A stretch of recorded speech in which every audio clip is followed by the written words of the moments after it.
O Senhor esteja convosco. Proclamação do Evangelho de Jesus Cristo segundo Mateus.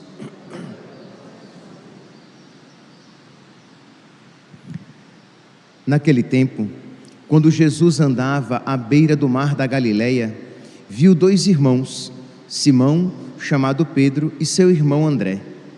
Estavam lançando a rede ao mar, pois eram pescadores.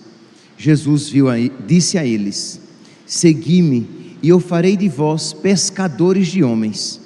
Eles imediatamente deixaram as redes e o seguiram. Caminhando um pouco mais, Jesus viu outros dois irmãos, Tiago, filho de Zebedeu, e seu irmão João. Estavam na barca com seu pai Zebedeu, consertando as redes. Jesus os chamou, e eles imediatamente deixaram a barca e o pai e o seguiram. Palavra da salvação.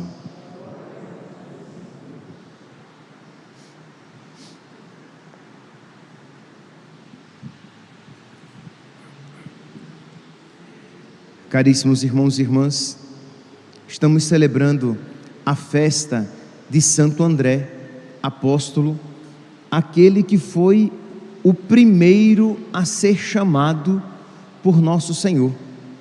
No Evangelho de hoje, de São Mateus, ele apresenta um resumo, de modo que, de uma maneira resumida, apresenta o chamado de alguns apóstolos.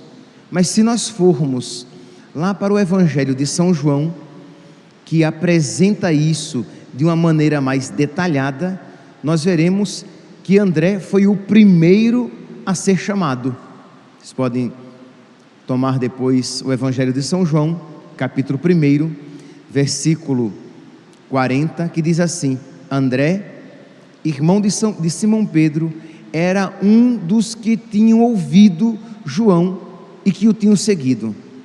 Alguns versículos antes vai dizer o quê? Que André, ele era discípulo de João Batista, e estavam lá André e João Evangelista, discípulos de São João Batista, e eles veem e ouvem quando João Batista diz: eis o Cordeiro de Deus que tira o pecado do mundo.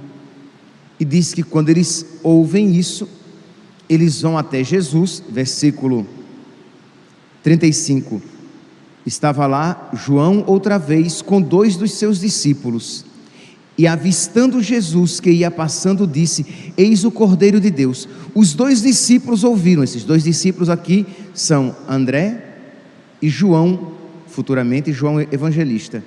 Os dois discípulos ouviram-no falar e seguiram Jesus. Voltando-se Jesus, e vendo que o seguiam, perguntou-lhes: que procurais? Disseram: Rabi, onde moras? E Jesus responde: vinde e vede. E diz que foram aonde ele morava e ficaram com ele aquele dia. Era cerca da hora 10ª. Então eles passaram todo o dia com nosso Senhor. Depois daquele encontro com nosso Senhor, diz então que André vai procurar o seu irmão Pedro e diz: encontramos o Messias. Diz aqui, versículo 40, André, irmão de Simão Pedro, era um dos dois que tinham ouvido João e que o tinham seguido. Foi ele então logo à procura do seu irmão e disse: achamos o Messias. Levou-o a Jesus, e Jesus, fixando nele o olhar, disse: tu és Simão, filho de João, serás chamado Cefas, que quer dizer pedra. Então, André, o primeiro chamado, é o responsável por ter levado Pedro, o futuro Papa, ao encontro de nosso Senhor. Meus irmãos, o que é que isso nos ensina?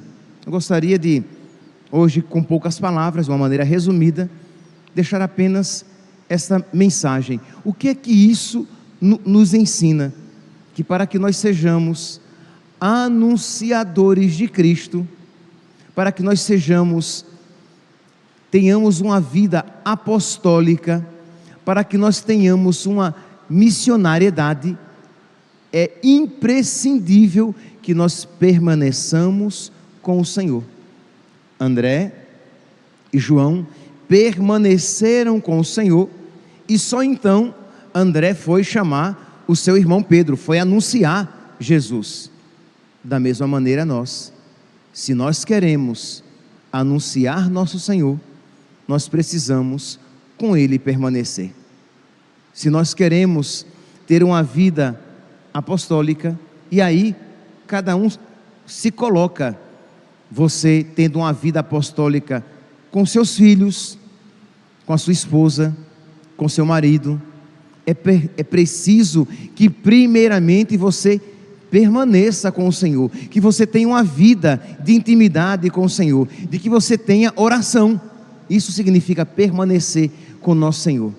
Se você é catequista, para que você tenha fecundidade no seu ministério, é importante, é imprescindível que você permaneça com o nosso Senhor, que você tenha vida de oração. Se você é ministro extraordinário da comunhão e você quer ter uma vida fecunda, isto é, você exercendo o seu ministério, você não quer apenas, que já é uma grande honra, mas você não quer apenas dar o sacramento às pessoas, dar Jesus sacramentado às pessoas, mas você quer ser um homem, uma mulher que é verdadeiramente na sua vida cotidiana um ministro de nosso Senhor, alguém íntimo a nosso Senhor, tão íntimo que pode tocá-lo e entregá-lo a outras pessoas, que pode levá-lo às casas. Imagine alguém que tem a autoridade, que tem a confiança da igreja de ter acesso ao que existe de mais sagrado na igreja, o sacrário. Então, falei aqui do pai de família, falei do catequista, falei do ministro extraordinário da comunhão, o sacerdote. Se ele quer pregar com eficácia e fecundidade, se ele quer ganhar almas para Jesus, é imprescindível de que ele tenha vida de oração, que ele permaneça com o Senhor. Então, esse aspecto aqui, né, que nós percebemos em Santo André. Santo André permaneceu com o Senhor e só depois ele foi à procura de Pedro anunciar o Senhor. Lá em São Marcos, no Evangelho de São Marcos, Jesus diz, São Marcos diz que Jesus chamou 12 para que fossem apóstolos e permanecessem com ele. Então, o primeiro chamado de quem vai ser o anunciador da palavra é que ele permaneça com o Senhor. E aqui, meus irmãos, embora isso pareça óbvio, infelizmente não é tanto assim. Isto é, muitas vezes nós temos alguma atitude apostólica, mas nós não temos esta frequente permanência com nosso Senhor. Que cada um aqui comece a se perguntar: eu sou amigo de nosso Senhor? Eu tenho intimidade com nosso Senhor? Eu permaneço com o Senhor, pelo menos no momento privilegiado, todos os dias? Eu não estou falando se você vem à missa todos os dias, porque você pode vir à missa e ter uma vida tão dispersa que você não permanece com nosso Senhor. Mas se você, por exemplo, depois da Santa Missa, você se detém num generoso momento de oração, ou se você, noutro momento do dia, você se detém em oração para permanecer com nosso Senhor, para crescer na amizade com nosso Senhor, para crescer na intimidade com nosso Senhor, não tenha dúvidas de que quando você fizer algo apostólico, quando você tiver uma atitude missionária, porque você está unido a nosso Senhor, a sua ação terá uma eficácia muito maior. Então, é importante que nós levemos a sério a nossa vida de intimidade com o nosso Senhor. Senão, teremos sempre atitudes infrutíferas. Imagine, Santo André falou e já conseguiu, de alguma maneira, mover o coração de nosso Senhor. Quando nós perguntamos, quando nós olhamos, por exemplo, a vida de São João Maria Vianney, ele vai dizer que as almas que ele conseguiu, que as tantas almas que ele conseguiu aos pés do sacrário, de joelhos. O mesmo vai dizer São Padre Pio, que ele alcançou graças a Nossa Senhora. Mas o que é que ambos nos mostram? Que a eficácia do seu apostolado veio de Deus, da sua amizade com Deus. Como é que estão? Não quero aqui, meus santos, de verdade, não quero colocar um fardo nos seus ombros, mas eu pergunto, como é que estão os seus filhos? Seus filhos estão, verdade, eles têm liberdade, eles são responsáveis pelos seus atos, mas será que você não poderia ser mais eficaz na sua incidência na vida deles, se você fosse mais de oração, se você levasse mais a sério a sua amizade com Deus? Você, catequista, será que você tem sido um transmissor de conteúdo? Que tá bom, é importante, sem sombra de dúvidas, é importante que o catequista, ele transmita um conteúdo para os seus catequizandos, mas é primordialmente mais importante que ele transmita a fé, isto é, que ele testemunhe em Cristo, e só testemunha Cristo de verdade quem de verdade é amigo de nosso Senhor, quem tem intimidade com nosso Senhor, quem vive essa amizade de verdade, não apenas de boca, ensinando lá na sala de catequese. Você, entre os seus amigos, será que você tem sido um cristão, uma cristã de verdade lá no seu ambiente de trabalho, entre os seus amigos?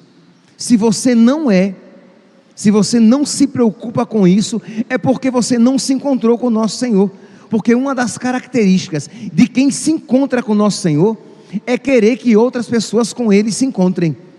Foi a primeira atitude de Santo André. Ele saiu correndo para chamar o seu irmão. É óbvio, é uma atitude já esperada. Quem de verdade se encontra com a luz, quer tirar todos das trevas. Quem de verdade, quem verdadeiramente se encontrou com a verdade, quer tirar todos do erro. De modo que, se você não tem uma vida apostólica, é porque você não se encontrou com o nosso Senhor, ou se você com Ele se encontrou, já o perdeu pelo caminho. Porque um dos critérios, eu sei que dizendo isso de alguma maneira, pelo menos para aqueles que levarem a sério esta palavra, eu estarei lhe tirando a paz, mas é uma inquietação benéfica. Você para e se analisa: eu tenho me preocupado com a salvação dos outros como a desejo para mim?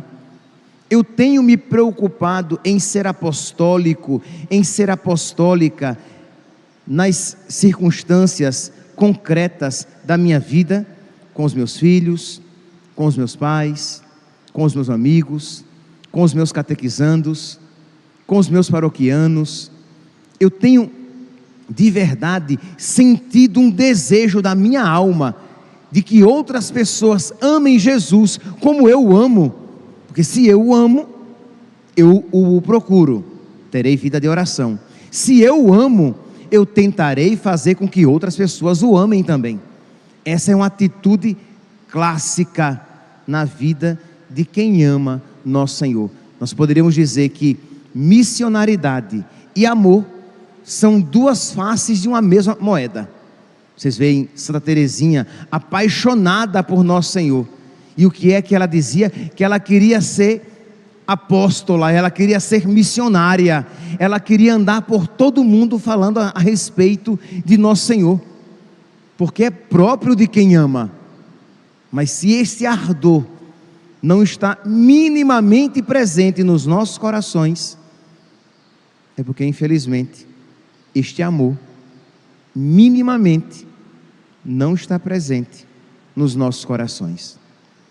Diz então, meus santos, que Santo André, ele morreu e foi colocado numa cruz em forma de X.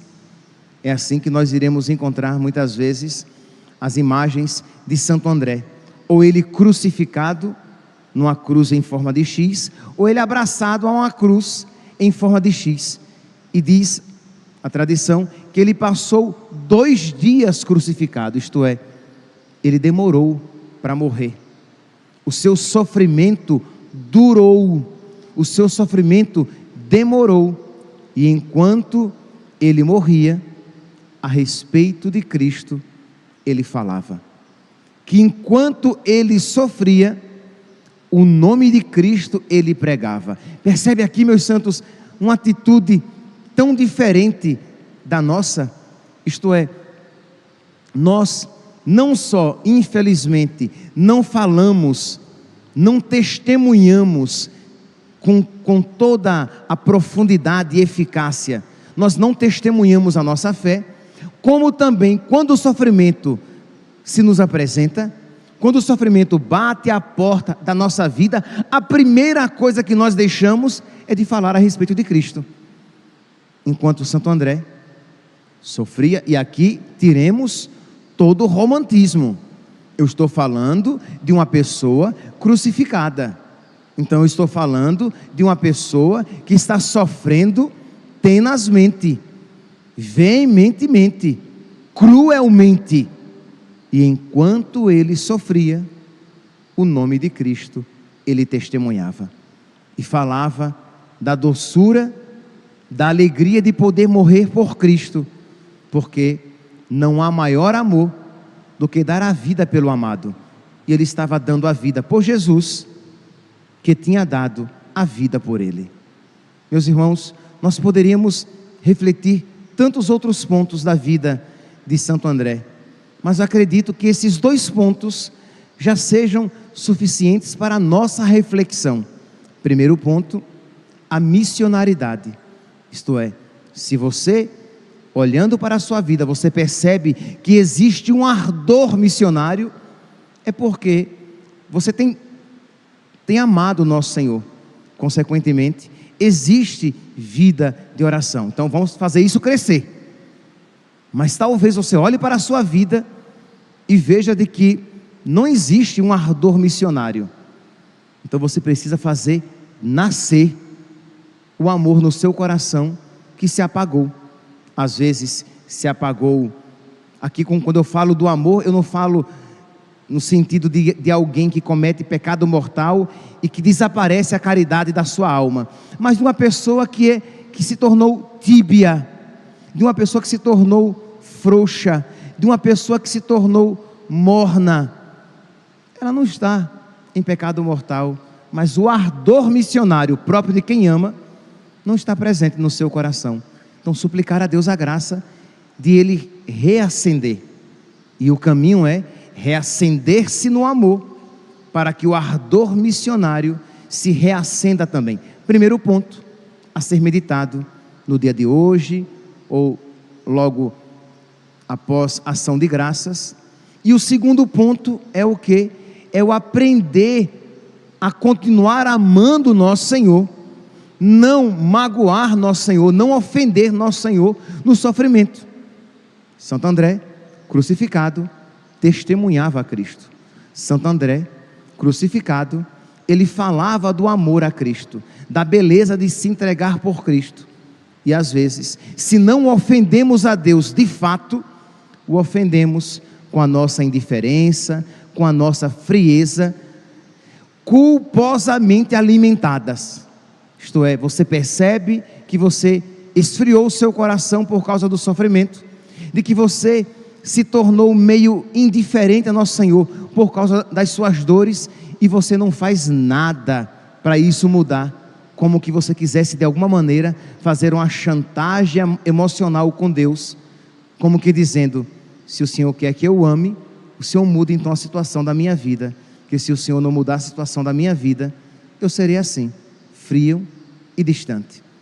Quer dizer, não é a atitude de quem está disposto a se configurar a Cristo, também o primeiro a ser crucificado. Peçamos, meus santos, a Deus, por intercessão de Santo André, que infunda essas virtudes no nosso coração. Louvado seja nosso Senhor Jesus Cristo, para sempre seja louvado.